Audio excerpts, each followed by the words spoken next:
जय हो शीतला मैया की। आज हम शीतला सप्तमी अष्टमी की पूजा विधि देखेंगे, जिसको हम बासोड़ा पूजा भी कहते हैं।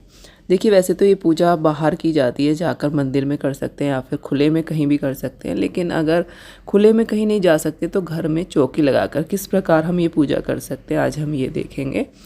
तो देखिए, एक चौकी मैंने रख ली है, इस पर मैंने पीला कपड़ा बिछा लिया है। अभी मैंने एक लाल छोटा सा कपड़ा लिया है, इस पर मैंने देखिए एक पत्थर पर माता की प्रतिमा बना ली है। कोई भी आप पत्थर या फिर ईंट रखकर माता का स्वरूप मानकर ये पूजा कर सकते हैं। तो देखिए, हमने पत्थर पर इस तरह से आकृति बना ली है। इसके बाद सबसे पहले जल से माता का हमने स्नान करा दिया है। आप जल चढ़ा भी सकते हैं, अगर आपने बाहर कहीं रखे हैं तो हमने जल से छींटे दे दिए हैं। अब हम एक कलश लेंगे। आप देखिए, मिट्टी का कलश लें तो बहुत ही अच्छा है, क्योंकि शीतला माता की पूजा में सारी ठंडी चीज़ों का उपयोग किया जाता है। तो देखिए, मिट्टी के कलश में हमने जल भर लिया है। इसमें हमने थोड़ा सा मक्खन डाल लिया है, तो मक्खन या फिर घी आप थोड़ा सा डाल लीजिए इसमें। बासोड़ा पूजा में जो भी हम भोग सामग्री इस्तेमाल करते हैं वो हमें एक दिन पहले ही शाम को बना लेनी होती है, क्योंकि इसमें बासी जो भोजन होता है वो ही हमें इस्तेमाल करना होता है, इसीलिए इसे बासोड़ा पूजा कहा जाता है। तो जो भी चीज़ें हैं वो हमें एक दिन पहले ही शाम को बना लेनी है, और सुबह ब्रह्म मुहूर्त में, बहुत ही सुबह सुबह मतलब 5 बजे 6 बजे पूजा की जाती है। सूर्योदय से पहले अगर ये हो जाए पूजा तो बहुत ही अच्छा माना जाता है। तो देखिए, कंठ पर हमने मौली बांध ली है कलश के। अब हम हल्दी से स्वास्तिक बना लेंगे या फिर तिलक लगा देंगे। माता को भी हल्दी से हम तिलक लगाएंगे। हल्दी आप भिगो के रख लीजिए, क्योंकि पूजा में हल्दी का उपयोग बहुत ज़्यादा किया जाता है। इसके बाद मैं माता को चुनरी उड़ा दूंगी। यहाँ पर आप वस्त्र रूप कलावा भी माता को समर्पित कर सकते हैं। अभी मैं माता को देखिए वस्त्र स्वरूप कलावा भी समर्पित कर दूंगी। थोड़ा सा इत्र लगा लेंगे कलावे पर और माँ को हम समर्पित कर देंगे इस तरह से। अब हम थोड़ा सा फूलों से आसन देंगे और एक दीपक यहाँ पर रखेंगे। आटे से बनाया हुआ दीपक है, इसको हम प्रज्वलित नहीं करेंगे। हमें ठंडा दीपक ही माँ के सामने रखना है। और अब हम फूल समर्पित कर देंगे। अब हम देखिए भोग समर्पित करेंगे। तो मीठे चावल बनाए जाते हैं, जो कि शाम के समय ही बनते हैं। ये गुड़ के चावल हैं, ये हमने समर्पित कर दिए हैं। दही जरूर समर्पित की जाती है, दही हमने देखिए यहाँ पर समर्पित कर दी है। और सभी को हम रोली से तिलक लगा देंगे, माता को भी, कलश को भी।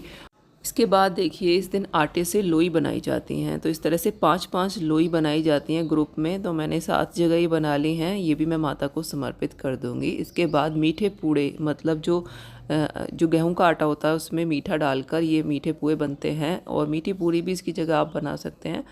और ये भी हम माता को समर्पित कर देंगे।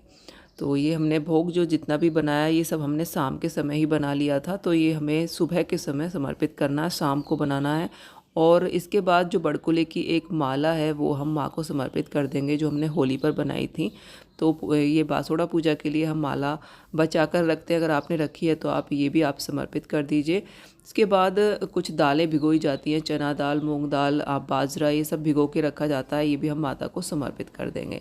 तो इस तरह से ये बहुत ही सरल पूजा विधि है। हम माता को ये भोग सामग्री समर्पित करेंगे। आप श्रृंगार का सामान भी माता को समर्पित कर सकते हैं। इसके बाद हम थोड़ी सी दक्षिणा अपने सामर्थ्य के अनुसार माता को समर्पित कर देंगे। तो देखिए, यहाँ पर हमने कुछ दक्षिणा भी समर्पित कर दी है। अब हम हाथ जोड़कर माँ से प्रार्थना करेंगे कि हमारे घर में किसी भी प्रकार के संक्रामक रोग आदि ना हो, और घर में सभी बच्चे बड़े सभी स्वस्थ रहें, और हमारे जीवन में सुख शांति बनी रहे। और यहाँ पर हम सभी देवी देवताओं का नाम लेंगे। अपने जो मायके की माता हैं उनका भी हम नाम लेंगे, और सभी के लिए प्रार्थना करेंगे। और हाथ में थोड़े से ये दाल जो हमने भिगोई हैं हाथ में लेकर शीतला माता की यहाँ पर हम कथा सुन लेंगे। कथा सुनने के बाद ये हम माता के चरणों में समर्पित करेंगे, और थोड़ा सा हम जल में डाल लेंगे। और इसके बाद हमारी जो पूजा है वो संपन्न हो जाती है। तो ये जो जल हमने यहाँ पर रखा है, इसको आप अपने पूरे घर में छिड़क दीजिए। उसके बाद आप सूर्य देव को दे सकते हैं। और जो भी हमने भोग प्रसाद यहाँ पर चढ़ाया, जो भी चीज़ें हमने यहाँ पर दक्षिणा चढ़ाई है, वो सब हम किसी भी कुम्हार को दे सकते हैं, या फिर किसी ज़रूरतमंद को हम दान में दे सकते हैं। और जो हल्दी है, हल्दी से अपने सभी बच्चों को तिलक लगाइए, घर में सभी को तिलक लगा दीजिए। तो इस प्रकार शीतला सप्तमी अष्टमी की जो पूजा है वो हम घर पर चौकी लगाकर भी कर सकते हैं। अगर हम खुले में नहीं जा सकते हैं तो वीडियो आपको अच्छा लगा हो तो लाइक ज़रूर करें और चैनल को सब्सक्राइब करें। जय माता दी।